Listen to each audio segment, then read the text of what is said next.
चतुष्षष्ट्या तन्त्रैः सकलमतिसन्धाय भुवनं स्थितस्तत्तत्सिद्धिः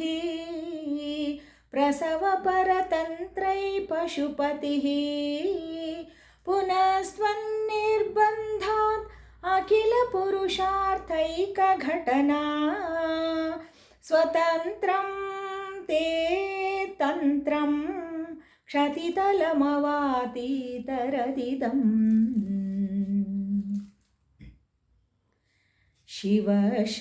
शिवशक्तिकामः क्षितिरथरविशीतकिरणः स्मरोऽहं सशक्रः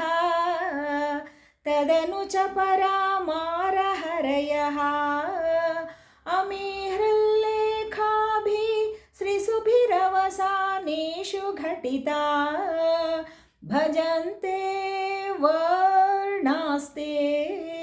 तव जननि नामावयवताम् स्मरं योनिं लक्ष्मीं त्रितयमिदमादौ तव मनः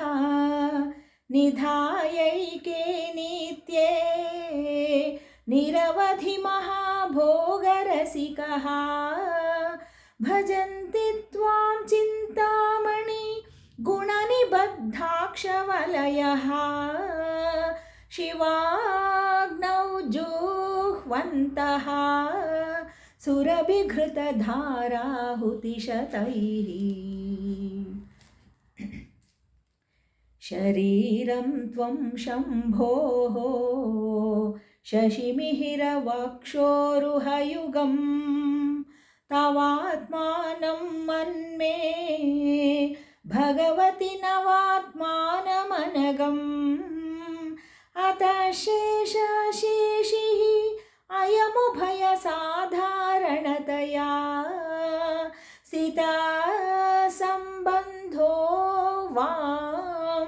समरसपरानन्दपरयोः मनस्त्वं व्योमत्वं मरुदसि मरुत्सारथिरसि त्वमापस्त्वं भूमिः त्वयि परिणतायां नहि परं त्वमेव स्वात्मानं परिणमयितुं विश्ववपुषा चिदानन्दाकारं शिवयुवति भावेन बिभृशे तवाज्ञाचक्रस्थं तपनशशिकोटिद्युतिधरं परं शम्भुं वन्दे परिमिलितपार्श्वं परचिता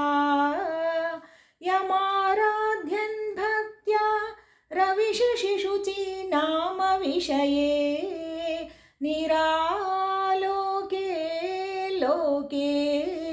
निवसति हि भालोकभुवने विशुद्धौ ते शुद्धः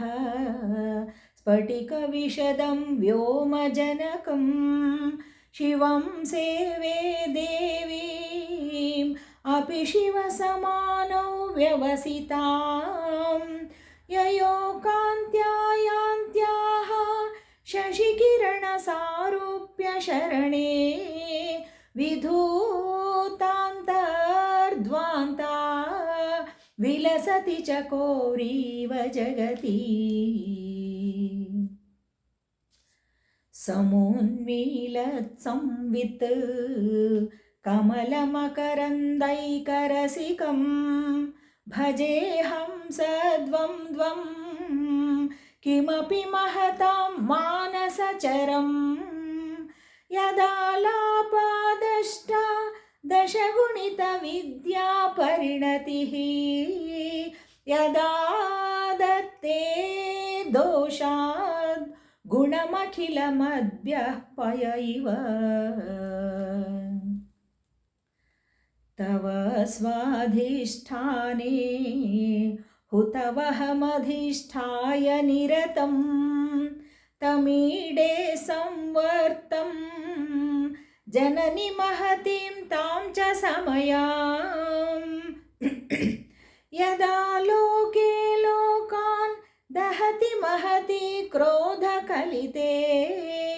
दयार्द्याया दृष्टिः शिशिरमुपचारं रचयति तटीत्वं तं शक्त्या तिमिरपरिपन्थिस्फुरणया स्फुरन्नानारत्ना आभरणपरिणद्धेन्द्रधनुषं तव श्यामं मेघं कमपि मणिपूरैकशरणं निषेवे वर्षन्तं हरमिहिरतप्तं त्रिभुवनम्